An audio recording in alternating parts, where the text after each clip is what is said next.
For today's video, mag-unbox tayo ng aking in-order na MP3 module sa Shopee. Tingnan natin kung maganda ba ito. Nabili ko ito ng 65 pesos sa Shopee at dito sa amin ay ano ito, ang bintahan dito sa amin ay 700. So umorder ako sa Shopee para gamitin ko sa aming concert ay auto na lumang design ng amplifier. So atin itong ikabit mga boss. Bago pala yan, i-unbox muna natin itong ating nabili. Tingnan natin kung anong itsura na.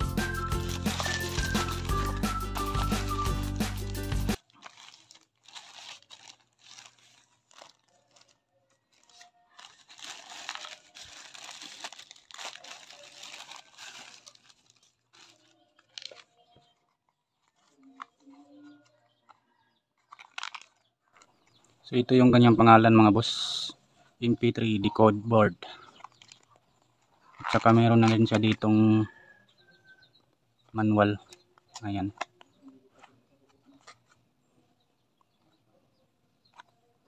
Bali kakabit natin ito mga boss sa concert na 5 auto. Yung lumang amplifier, yung wala pang MP3.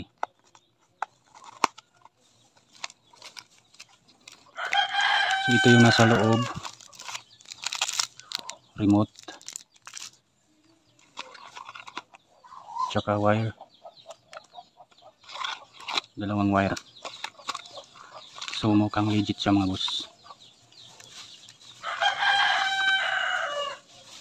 At ito para dito, yan. Yan.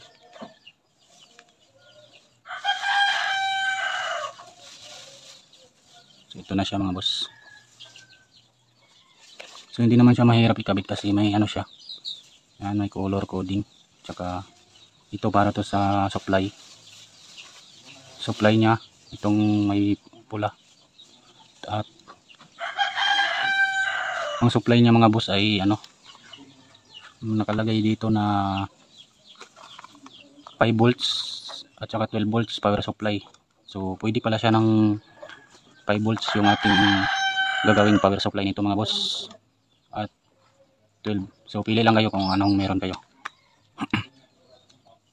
So ito yung sa kanyang supply at ito yung sa kanyang papuntang ampli.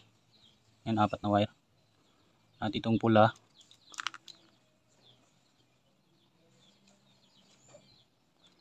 ay yung kanyang antena.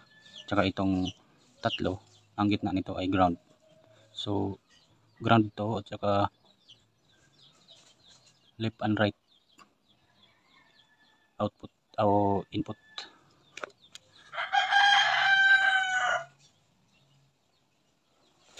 So yun lang mga boss. Ito yung ating in-order sa online na 65 pesos. Yan, sulit naman. Ay, nabagsak ko pa. So abangan nyo na lang yung next video natin na atin tong bubuhayin kung gagana ba siya. Alright, so abangan nyo na lang mga boss. Kung bago pa lang guys sa aking channel, don't forget to like and subscribe para marami pa kayong DIY na mapapanood. So ikakabit pala natin to sa ating DIY conversion na concert 5 auto.